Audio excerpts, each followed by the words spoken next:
Hello दोस्तों, I am Ashish Kumar और आप सभी का स्वागत है आइडियल क्लासेस के इस ऑनलाइन प्लेटफॉर्म पर।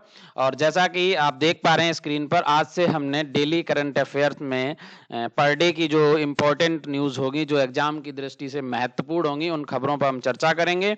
और आज से नई सीरीज शुरू की है डेली करंट अफेयर की, और ये सीरीज डेली आएगी, आपको रेगुलर मॉर्निंग में 10 बजे से पहले आती रहेगी। तो सबसे पहले टाइम ना वेस्ट करके आप सभी ने चैनल को सब्सक्राइब कर लिया तो आपका बहुत बहुत धन्यवाद। जिन लोगों ने सब्सक्राइब नहीं किया तो चैनल को सब्सक्राइब करें और बेल आइकॉन पर क्लिक करें। तो चलते हैं, सबसे पहले हम अपने खबर को स्टार्ट करने से पहले, जैसा कि आपको पता है कि कल जो वायुयान हेलीकॉप्टर क्रैश हुआ उसमें जनरल बिपिन रावत जो हैं उनको निधन हो गया उनका, तो उनके लिए सबसे पहले विनम्र श्रद्धांजलि। और आप सभी को पता है कि ये जो पहले सीडीएस थे, यानी चीफ ऑफ डिफेंस स्टाफ के, जो इसका गठन किया गया था, उसके पहले सीडीएस भी थे और इनका कल निधन हो गया।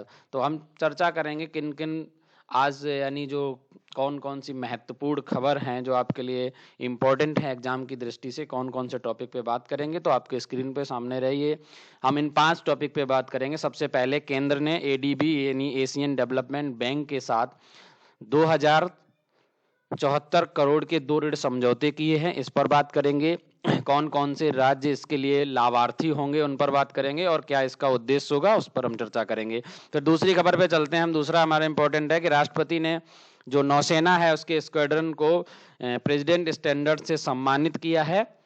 तो देखेंगे कि प्रेसिडेंट जो स्टैंडर्ड है सम्मान, वो क्या है और किनको दिया जाता है, उस पर बात करेंगे। ठीक है, उसके बाद नेक्स्ट खबर है कि यूएई ने क्या किया, जो अपने जो कार्य सप्ताह होता है, वर्किंग जो वीक होता है, आवर होते हैं, तो उसमें क्या किया, कुछ चेंज किया है।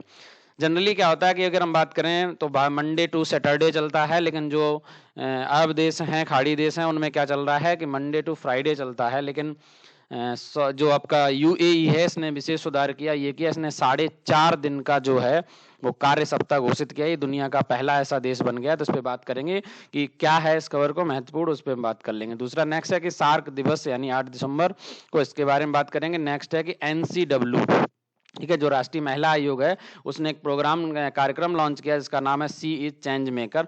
तो इसका क्या उद्देश्य है, इस पर बात करेंगे। ठीक है, तो उससे पहले हम चलते हैं एक नए थॉट के साथ कि अच्छा काम करते रहो, चाहे कोई सम्मान करे या ना करे। सूर्योदय तब भी होता था जब करोड़ों लोग सोए होते थे। ठीक है, तो इसी के साथ हम एक नए कार्यक्रम को शुरू करते हैं और अपनी महत्वपूर्ण खबरों पर चलते हैं।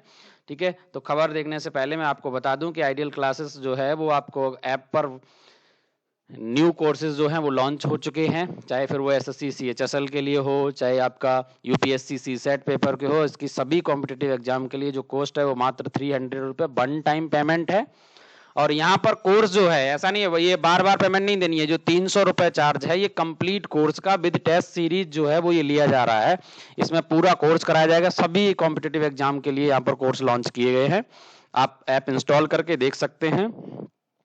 और अभी यूपी लेखपाल और एनटीपीसी सेकंड स्टेज का एग्जाम आ रहा, तो उसके लिए भी कोर्स लॉन्च कर दिए गए। ठीक है, तो अब हम चलते हैं सबसे पहले अपनी इंपॉर्टेंट खबर पर, आज की महत्वपूर्ण खबर को देखते हैं। हमने क्या बात की थी, सबसे पहले हमने कहा था कि केंद्र सरकार ने एडीबी के साथ 2074 करोड़ के 2 ऋण समझौते किए। तो उसमें अगर मैं बात करूं, पहला समझौते की बात करें, केंद्र सरकार ने क्या किया, उत्तराखंड में जल स्वच्छता कार्यक्रम के लिए 125 मिलियन अमेरिकी डॉलर का ऋण समझौते पर हस्ताक्षर किए। याद रखना, उत्तराखंड के लिए क्या, किसके लिए करना है, जल स्वच्छता कार्यक्रम। इसके तहत क्या किया जाएगा, जो उत्तराखंड के देहरादून और नैनीताल, इन 2 शहरों की अगर हम बात करें, इनमें क्या है, पेयजल आपूर्ति में सुधार हेतु ये ऋण क्या किया जाएगा, इसका उपयोग किया जाएगा। और दूसरा राज्य जो इसका लाभार्थी है वो तमिलनाडु है, और तमिलनाडु के जो शहरों में रहने वाले गरीब हैं उनके आवास की व्यवस्था के लिए 150 मिलियन यूएस डॉलर का समझौता किया गया। एडीबी यानी एशियन डेवलपमेंट बैंक, इसका फुल फॉर्म, कई बार डायरेक्ट एडीबी की फुल फॉर्म भी पूछी जाती है, तो आप याद रखना। और ध्यान रखना कि भारत जो केंद्र सरकार ने जो समझौते किए उसके लाभार्थी राज्य कौन कौन से हैं, उत्तराखंड और तमिलनाडु। उत्तराखंड के 2 शहर देहरादून और नैनीताल, इन दोनों में पेयजल आपूर्ति के लिए की सुधार हेतु किया गया समझौता। और दूसरा तमिलनाडु में जो शहरी क्षेत्र के जो गरीब हैं उनके लिए ये समझौता किया गया। क्लियर है पॉइंट, आगे चलते हैं। और आगे हमारी है नेक्स्ट दूसरी खबर कि राष्ट्रपति ने किया नौसेना स्क्वाड्रन प्रेसिडेंट स्टैंडर्ड से सम्मानित। ठीक है, अब ये क्या बात करते हैं हम कि प्रेसिडेंट स्टैंडर्ड जो अवार्ड है ये क्या है, तो सबसे पहली चीज ध्यान रखना, ये सर्वोच्च कमांडर द्वारा दिया जाने वाला एक ऐसा अवार्ड है, पुरस्कार है, जो हमेशा एक सैन्य इकाई को दिया जाता है। कंप्लीट जो यानी आपकी डिफेंस यूनिट है उसको दिया जाता है, किसी अलग सैनिक को नहीं दिया जाता। ध्यान रखना इस चीज को, चाहे वो नेवी को हो, चाहे एयरफोर्स को हो, चाहे पूरी सेना में उसमें अलग अलग जो भी, यानी कोई ना कोई क्या होगा, डिफेंस यूनिट होगी, यानी इंडिविजुअल पर्सन को नहीं दिया जाता। पहली चीज तो ये है कि टर्म याद रखना कि जो प्रेसिडेंट स्टैंडर्ड अवार्ड है वो सर्वोच्च कमांडर, अब सर्वोच्च कमांडर कौन होता है आप सभी को पता है कि तीनों सेनाओं को जो हेड होता है वो राष्ट्रपति होता है। तो ये पुरस्कार हमेशा राष्ट्रपति द्वारा दिया जाता है और किसी भी सैन्य इकाई को दिए जाने वाला ये सर्वोच्च पुरस्कार है। ठीक है, अब हम बात करते हैं चूंकि किसे दिया गया, भारतीय नौसेना को, तो भारतीय नौसेना जो है वो 4 दिसंबर को क्या करते हैं, आप सभी को पता है कि नौसेना दिवस के रूप में मनाया जाता है।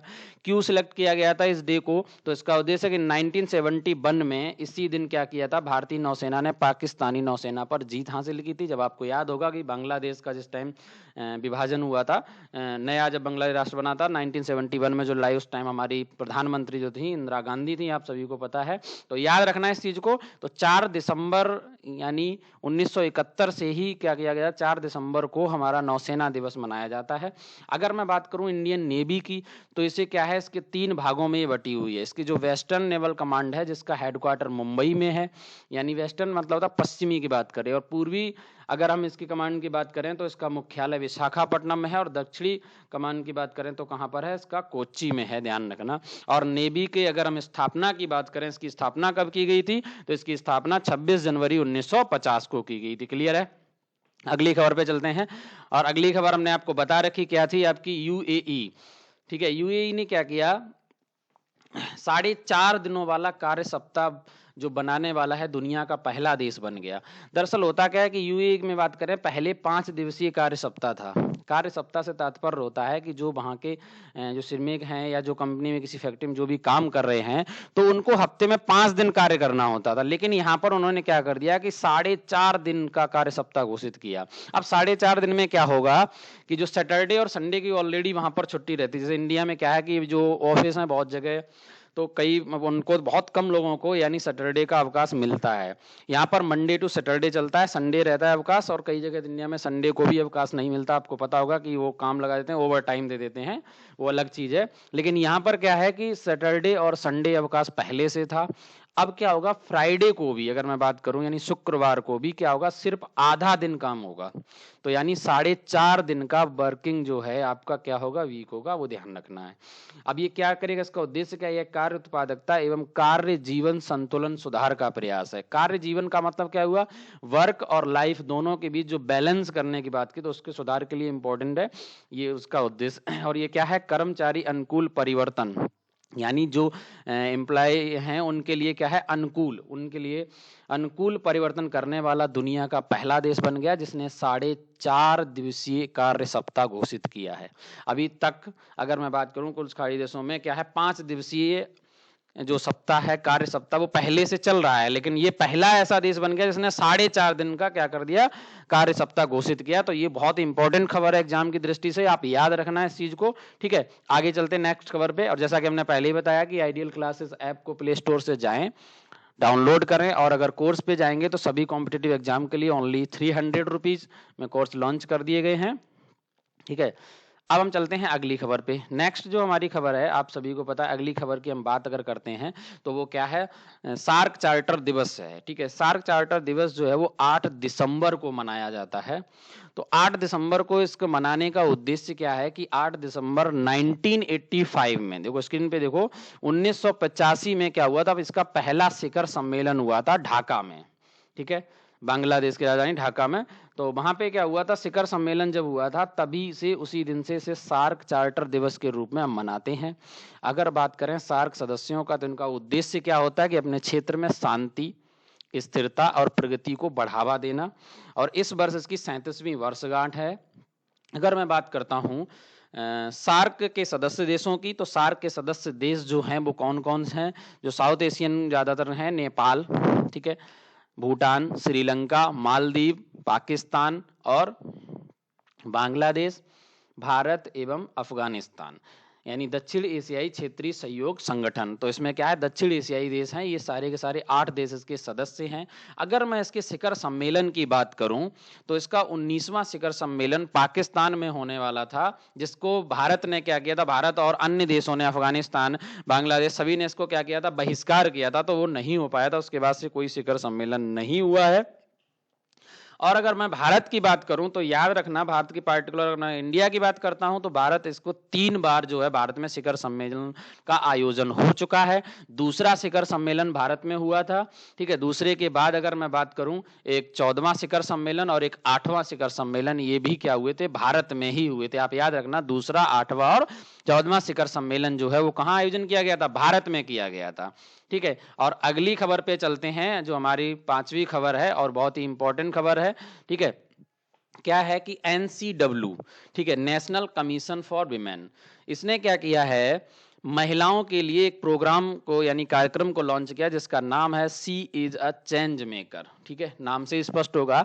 तो इसमें क्या किया जाएगा, यह एक अखिल भारतीय क्षमता निर्माण कार्यक्रम है, आप याद रखना इसको। और इस कार्यक्रम में क्या हुआ, सभी स्तरों पर, यानी मैं क्या बात कर रहा हूं, सभी स्तरों पर महिला प्रतिनिधियों एवं राजनीतिक कार्यकर्ताओं के लिए है ये। अब चाहे वो पंचायत स्तर से लेकर, सभी स्तर की हम बात करें ना, यहाँ पर इस चीज को ध्यान रखना, क्या करें हम, सभी स्तर पर। तो सभी स्तरों से मतलब है पंचायत से लेकर संसद तक जितनी भी महिलाएं हैं, जो भी प्रतिनिधि हैं, तो उनके इसमें क्या है, उनके सभी के लिए ये कार्यक्रम है। तो नेशनल कमीशन फॉर विमेन यानी राष्ट्रीय महिला आयोग का गठन कब किया गया था, 1992 में किया गया था। और ध्यान रखना, जब मैंने पॉलिटी पढ़ाया है तो मैंने बताया है वहां पर क्या होता है कि 2 तरह के निकाय होते हैं, इंस्टीट्यूशंस होते हैं, जिसमें एक होता है कि आपका संवैधानिक और एक होता है गैर संवैधानिक, ठीक है। तो संवैधानिक निकाय में भी होते हैं जिनका संविधान में उल्लेख किया जाए, तो ये क्या है, एक संवैधानिक निकाय है। इसका गठन राष्ट्रीय महिला आयोग अधिनियम यानी एक्ट 1990 के तहत किया गया था।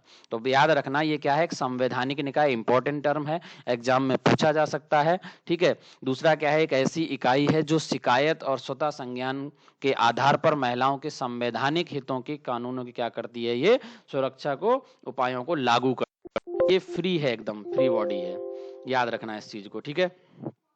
और आज की खबर के लिए इतना ही। आज की हमने जो इम्पोर्टेंट 5 खबर थी उनके बारे में चर्चा की, ठीक है। तो जो जो इम्पोर्टेंट खबर थी उनके, और आप सभी से रिक्वेस्ट है कि चैनल को सब्सक्राइब कर लें, ताकि जो भी लेटेस्ट अपडेट होगी वो आप तक पहले पहुंचेगी। यहाँ पर रेगुलर यानी जो डेली करंट अफेयर है वो रेगुलर एक सीरीज आती रहेगी और डेली एक वीडियो आएगा। और जिन लोगों ने अभी तक कोई भी कोर्स परचेज नहीं किया, आइडियल क्लासेस का ऐप इंस्टॉल नहीं किया, तो वो इंस्टॉल कर लें और चैनल को सब्सक्राइब करें। तो आज की जो हमारी खबर थी वो कौन थी, ये 5 खबर थी जिन पे हमने अच्छे ढंग से चर्चा की। एक तो केंद्र सरकार ने ADB 2074 करोड़ का 2 समझौते किए, राष्ट्रपति ने नौसेना को क्या किया, प्रेसिडेंट स्टैंडर्ड से क्या किया, सम्मानित किया। और UAE ने 4.5 दिनों वाला कार्य सप्ताह घोषित किया था, वो पहला देश बन गया। और सार्क चार्टर दिवस यानी 8 दिसंबर को मनाया जाता है। और NCW ने CEJ चांद मेकर कार्यक्रम की शुरुआत की। इन 5 खबरों पर हमने चर्चा की। तो आज के वीडियो में बस इतना ही। Thank you for watching this video.